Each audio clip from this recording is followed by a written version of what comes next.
क्या है कि इन्वर्जन मेथड से लीनियर इक्वेशन को हल करना है। तो इसको हम बड़े आसान तरीके से हल करेंगे, कोई लंबा चौड़ा प्रोसेस अप्लाई नहीं करेंगे, बिल्कुल आसान से तरीके से हम इसको हल करेंगे। तो इन्वर्जन मेथड के लिए फॉर्मूला क्या होता है, x is equal to a inverse b. तो भाई ये आपने फॉर्मूला 9 क्लास में भी पढ़ा था, लेकिन वहां पे आपके पास मैट्रिक्स क्या था, 2/2 ऑर्डर का था। अब आपके पास 3/3 ऑर्डर का मैट्रिक्स है। तो ए इनवर्स किसके इक्वल होता है भाई, adjoint of A over A determinant. आपने यही निकालना, यही थोड़ा सा काम लंबा होगा लेकिन हम ज्यादा लंबा नहीं करेंगे। तो adjoint of A over A determinant निकालना है। तो पहले तो हमें ए का पता होना चाहिए, फिर आपको जो है किसका पता होना चाहिए, अर्जाइंट ऑफ ए का। तो फिर हम पहले हम एडजॉइंट ऑफ ए निकालेंगे, फिर आप ए डिटर्मिनेंट निकालेंगे। तो पहले हम ए को ही निकाल लेते हैं ताकि हमारा मसला थोड़ा सा हल हो जाए। तो ए के लिए आप क्या करेंगे, एक्स के कॉफिशिएंट, वाई के कॉफिशिएंट और जी के कॉफिशिएंट आपने लिख लेने हैं। तो भाई एक्स का कॉफिशिएंट क्या है, 1 3, और यहाँ पे एक्स नहीं है तो इसकी जगह आप क्या लिख देंगे, 0। ठीक है, तो 1 3 और 0। फिर आपने वाई के कॉफिशिएंट लिखने हैं, वाई हमारे पास क्या है, -2 1 और 1। तो लिखिए -2 1 और 1 लिख दिया। फिर आपने z के कॉफिशिएंट लिखने हैं, z हमारे पास क्या है, 1 -2 और -1। तो 1 -2 और -1 लिख दिया। आपका a निकल आया। फिर आपने b निकालना होता है, यानी कि कांस्टेंट वैल्यू। तो b के लिए आपने कांस्टेंट नंबर लिखने हैं। तो -1 4 और 1, यानी कि इक्वल के दूसरी साइड वाले नंबर्स, इक्वल के दूसरी साइड वाले इंटीजर वो आपने लिखने हैं, जिनको आप कांस्टेंट कहते हैं। तो क्या लिख देंगे, -1 4 और 1। फॉर्मूले की तरफ आप गौर से फिर देखें। फिर आपने x भी लिख लेना, कैपिटल x, ये हमेशा आपका x y और z। फॉर्मूला आपके पास है x is equal to a inverse और b। तो ए इनवर्स किसके इक्वल होता है, अर्जाइंट ऑफ ए ओवर ए। तो पहले आप ए डिटर्मिनेंट निकालेंगे, फिर हम ए अर्जाइंट ऑफ ए निकालेंगे। इसको हम बड़े आसान तरीके से निकालेंगे। तो पहले ए डिटर्मिनेंट के लिए आपने ए मैट्रिक्स लिख लेना है जो आपने अभी निकाला है। तो ए डिटर्मिनेंट कैसे लेते हैं, 3/3 ऑर्डर है, तो क्या करेंगे, रो 1 के लिहाज से एक्सपेंड कर लेंगे। तो पहला एलिमेंट आपके पास क्या है, 1। तो आपने वही वाला कॉलम और पहली वाली रो छोड़ देनी है। तो क्या बच गया, 1 -2 1 और -1। 1 -1 को 1 से मल्टीप्लाई करेंगे तो -1, 1 को -2 से मल्टीप्लाई करेंगे तो -2, दरम्यान में साइन माइनस का। तो पहला एलिमेंट आपके पास क्या है, 1, तो वो लिख दिया। अब आप दूसरा एलिमेंट ले लेंगे, वो हमारे पास क्या है, -2 है। तो -2 लगा देंगे, साइन कौन सा लगाएंगे, माइनस वाला। पहली दफा प्लस, दूसरी दफा माइनस। ठीक है, तो फिर आपने वही वाला कॉलम और पहली वाली रो छोड़ देनी है। तो क्या रहेगा, 3 -2 0 और -1। -1 को 3 से मल्टीप्लाई करेंगे तो -3, 0 को 2 से मल्टीप्लाई करेंगे तो 0। तो अब इसको भी हल करेंगे थोड़ी देर बाद। फिर नेक्स्ट हमारे पास क्या है, 1 है, तो वही वाला कॉलम छोड़ देंगे और पहली वाली रो छोड़ देंगे। तो क्या बात है, 1 3 0 1 और 0। 3 को 1 से मल्टीप्लाई करेंगे तो 3, 0 को 1 से मल्टीप्लाई करेंगे तो 0 आ जाएगा। अब आप इसको हल करेंगे थोड़ा सा। तो क्या हो जाएगा भाई, माइनस माइनस प्लस हो जाएगा, +2, +2 -1 करेंगे तो 1, 1 को 1 से मल्टीप्लाई करेंगे तो 1 आ जाएगा। ये देखो माइनस माइनस क्या हो जाएगा, प्लस, तो यहाँ पे आ जाएगा आपके पास +2। तो -3 -0 करेंगे तो -3, -3 को 2 से मल्टीप्लाई करेंगे तो क्या आ जाएगा, -6 आ जाएगा। ये 3 -0 करेंगे तो 3, 3 को 1 से मल्टीप्लाई करेंगे तो 3 आ जाएगा। अब 3 और ये 3 और ये +1 क्या आ जाएगा, 4, 4 -6 करेंगे तो क्या आ जाएगा, -6। के लिए आपने क्या करना है, जो मैट्रिक्स ए निकाला है ना उसको आपने लिख लेना है। अब आपने इसको 3 दफा एक्सपेंड करना है, यानी कि रो 1 के लिहाज से, फिर रो 2 के लिहाज से, फिर रो 3 के लिहाज से। कैसे एक्सपेंड करना है, पहले हम देखते हैं रो 1 के लिहाज से। रो 1 का पहला एलिमेंट आपके पास क्या है, 1। तो वो आपने छोड़ देना, उसको आपने फिलहाल इग्नोर कर देना है। तो वही वाला कॉलम छोड़ देंगे और पहली वाली रो छोड़ देंगे। तो क्या बच गया, 1 -2 1 और -1। तो मैं लिख दिया 1 -2 1 और -1। ठीक है, फिर आपने साइन कौन सा लगाना, माइनस का। पहली दफा प्लस, दूसरी दफा माइनस लगाएंगे आप। तो क्या एलिमेंट है आपके पास, 2। तो फिर आपने वही वाला कॉलम छोड़ देना, वो एलिमेंट नहीं लिखना, और पहली वाली रो छोड़ देंगे। तो क्या बच गया, 3 0 -2 और -1। तो लिख दिया 3 0 -2 और -1। ठीक हो गया। फिर आपने साइन कौन सा लगाना है, प्लस वाला। तो प्लस के लिए हम ना भी लिखेंगे कोई इशू नहीं होगा। तो फिर आपने तीसरे वाला एलिमेंट ले लेना, वो आपके पास क्या है, 1। तो फिर आपने वही वाला कॉलम छोड़ देना है और पहली वाली रो छोड़ देनी है। तो क्या बच गया, 3 1 0 और 1। तो आप लिखेंगे 3 1 0 और 1। रो 1 के लिए ऐसे एक्सपेंड कर लिया। अब आपने रो 2 लेनी है। ठीक है जी, तो रो 2 का पहले एलिमेंट आपके पास क्या है, 3। तो आपने वही वाला कॉलम छोड़ देना है और वही वाली रो छोड़ देनी है, यानी कि जिस रो का एलिमेंट ले रहे होते हैं ना, वही वाली रो आपने छोड़ देनी होती है।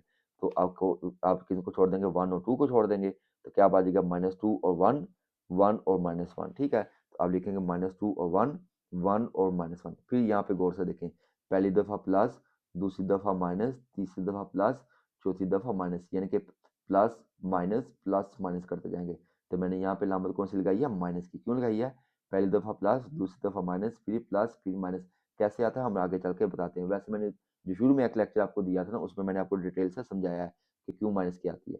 ठीक है, दूसरी को रो का पहला एलिमेंट हो गया, अब आप दूसरा एलिमेंट ले लें। वो आपके पास क्या है, 1। इसको आपने नहीं लिखना, तो आप क्या करेंगे, वही वाला कॉलम छोड़ देंगे और वही वाली रो छोड़ देंगे। तो क्या बात गया, 1 1 0 और -1 लिखेंगे, 1 1 0 और -1। ठीक है, फिर आप दूसरी रो का दूसरा एलिमेंट ले लेंगे, वो आपके पास क्या, -2। इसको आप छोड़ देंगे, तो फिर आप क्या करेंगे, वही वाला कॉलम छोड़ देंगे। ठीक है, और वही वाली रो छोड़ देंगे। तो यानी कि ये आपका कैंसिल हो गया और ये कैंसिल हो गया। तो क्या बच गया, 1 और -2, 0 और 1। ठीक है, तो लिखेंगे 1 और -2, 0 और 1। ठीक हो गया। अब आप इसको थोड़ा सा रेज भी कर लें ताकि नेक्स्ट भी आप हल कर सकें।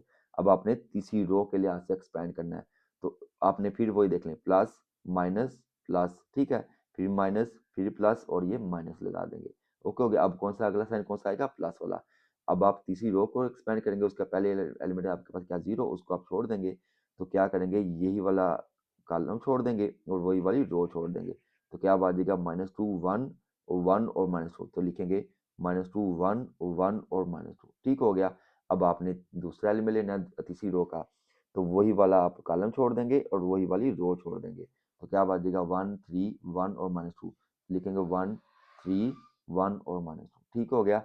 अब आप तीसरा एलिमेंट लेंगे, तो तीसरे वाला कॉलम छोड़ देंगे और वही वाली रो छोड़ देंगे। यानी कि जो भी एलिमेंट लेना है वही वाला आपने कॉलम छोड़ना होता है।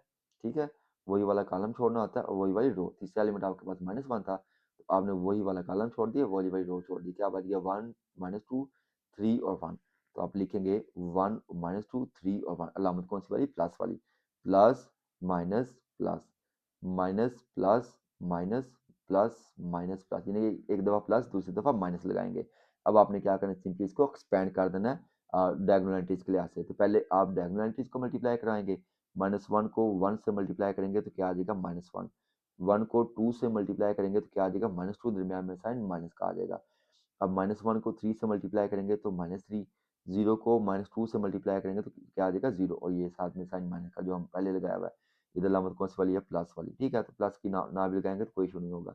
तो फिर डायगोनल एंट्रीज को डायगोनल एंट्रीज के साथ, नॉन डायगोनल को नॉन डायगोनल के साथ। 3 को करेंगे 1 से मल्टीप्लाई तो क्या आ जाएगा, 3। 0 को करेंगे 1 से मल्टीप्लाई तो क्या आ जाएगा, 0। ओके हो गया। अब आप इसको एक्सपेंड कर लें। -1 को -2 से मल्टीप्लाई करेंगे तो क्या आ जाएगा, माइनस और +2। 1 को 1 से करेंगे तो क्या आ जाएगा, 1 और दरमियान में साइन माइनस का। अब -1 को, अब देखो ये भी आपका, इनको आप 4 को आप सॉल्व कर चुके हैं, अब 5वां करना है। -1 को 1 से मल्टीप्लाई करेंगे तो क्या आ जाएगा आपके पास, -1। ठीक है जी, तो -1 आ जाएगा। अब आपने क्या करना है, 0 को 1 से मल्टीप्लाई करेंगे तो क्या आ जाएगा आपके पास, 0 आ जाएगा। अब आप नेक्स्ट वाला जो है मैट्रिक्स जो आपने निकाला डिटरमिनेंट, उसको हल कर लेंगे। 1 को करेंगे 1 से मल्टीप्लाई तो क्या आ जाएगा, 1। 0 को 2 से मल्टीप्लाई करेंगे तो क्या आ जाएगा, 0। अब आपने ये भी सॉल्व कर लिया, ये भी सॉल्व कर लिया। अब नेक्स्ट वाले आपके 3 रह गए। अब -2 को -2 से मल्टीप्लाई करेंगे तो आपके पास क्या आ जाएगा, +4।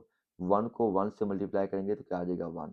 -2 को 1 से मल्टीप्लाई करेंगे तो क्या आ जाएगा, -2। 3 को 1 से मल्टीप्लाई करेंगे, 3, दरमियान में साइन माइनस का। ठीक है जी। अब 1 को 3 से मल्टीप्लाई करेंगे तो क्या आ जाएगा, 1 को 1 से मल्टीप्लाई करेंगे तो क्या आ जाएगा, 1। 3 को 2 से मल्टीप्लाई करेंगे तो क्या आ जाएगा, -6। तो -6 लगा देंगे, दरमियान में साइन माइनस का। फिर सुन लें, plus minus plus minus plus minus plus minus और प्लस। ठीक है जी, यानी कि पहली दफ़ा प्लस, दूसरी दफ़ा माइनस। अब आप इसको प्लस माइनस कर लेंगे तो आपके पास क्या आ जाएगा, 1 3 3 -1 -1 -1 3 5 और 7। कैसे देखो, ये माइनस माइनस क्या आ जाएगा, +2 -1 करेंगे तो क्या आ जाएगा, 1। इस तरीके से आपने बाकी भी कैलकुलेशन निकाल लेनी है। अब आपने क्या करना है, एंड पे आपने इसका ट्रांसपोज ले लेना है। ठीक है जी, तो ट्रांसपोज के लिए क्या होता है, रो को कॉलम में कन्वर्ट कर देते हैं। तो ये आपकी रो है तो क्या लिख देंगे, कॉलम। ये भी आपकी क्या है, रो, तो क्या लिख देंगे, कॉलम। ये आपकी क्या है, रो, तो क्या लिख देंगे, कॉलम।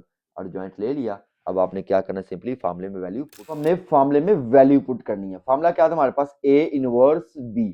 तो ए इनवर्स यानी कि adjoint of A over A determinant आपने निकाल लिया हुआ है। बी की वैल्यू हमने शुरू में निकाली थी, यानी कि कांस्टेंट वैल्यू। अब जस्ट आपने वैल्यू पुट करनी है। एडजॉइंट ऑफ ए हमारे पास क्या था, 1 -1, ये आपने पूरा लिख लिया। और ए डिटरमिनेंट आपके पास क्या आया था, 2। तो मैंने चूंकि ये बटे के नीचे है तो हमने क्या कर लिया, 1/2 लगा दिया, क्योंकि बटे के नीचे थी ना, तो इसलिए हमने इसको अलग करके लिख लिया। तो b की वैल्यू हमारे पास क्या थी, -1 4 और 1।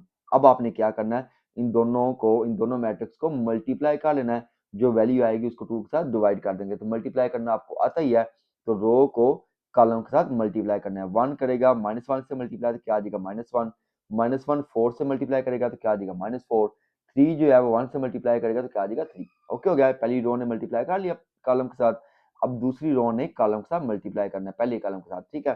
3 करेगा -3 से मल्टीप्लाई, सॉरी 3 करेगा -1 से मल्टीप्लाई तो क्या आ जाएगा -3, -1 करेगा 4 से मल्टीप्लाई तो -4, 5 करेगा 1 से मल्टीप्लाई तो क्या आ जाएगा 5, 3 करेगा 1 से मल्टीप्लाई तो 3 1 जार 3 -3, -1 करेगा 4 से मल्टीप्लाई तो -4, 7 करेगा 1 से मल्टीप्लाई तो 7। अब आपने क्या करना है, इनको प्लस माइनस कर लेना है। ये -4 और -1 कितने हो जाएंगे -5, -5 प्लस 3 करेंगे तो क्या आ जाएगा -2, -4 और -3 क्या आ जाएगा -7, -7 प्लस 5 करेंगे तो क्या आ जाएगा -2, ये 4 और 3 7, 7 में 7 निकालेंगे तो क्या आ जाएगा 0। अब आपने क्या करना है, सभी को 2 पे डिवाइड कर देना है, 2 को इस 2 पे डिवाइड करेंगे, ठीक है, तो क्या आ जाएगा 1, ठीक हो गया। क्योंकि ये माइनस है तो -1 क्या आ जाएगा +1। अब इस 2 को इस 2 से डिवाइड कर देंगे तो क्या आ जाएगा 1, माइनस माइनस क्या आ जाएगा प्लस, तो क्या आ जाएगा +1 आ जाएगा। 2 को 0 पे डिवाइड करेंगे तो क्या आ जाएगा 0, ठीक हो गया। जब आपने वैल्यू पुट की थी तो क्या किया था, x हमारे पास क्या होता है, x हमारे पास x और y और z, इस तरीके से कॉलम आप इसका बनाते हैं। ओके हो गया, इट मीन्स कि आपके पास 1 1 0, x आपके पास क्या है 1, y आपके पास क्या है जी, y भी आपके पास 1 और z आपके पास क्या आ जाएगा 0। तो हमने लिखा x = 1, y = 1, z = 0, तो सॉल्व हो गई।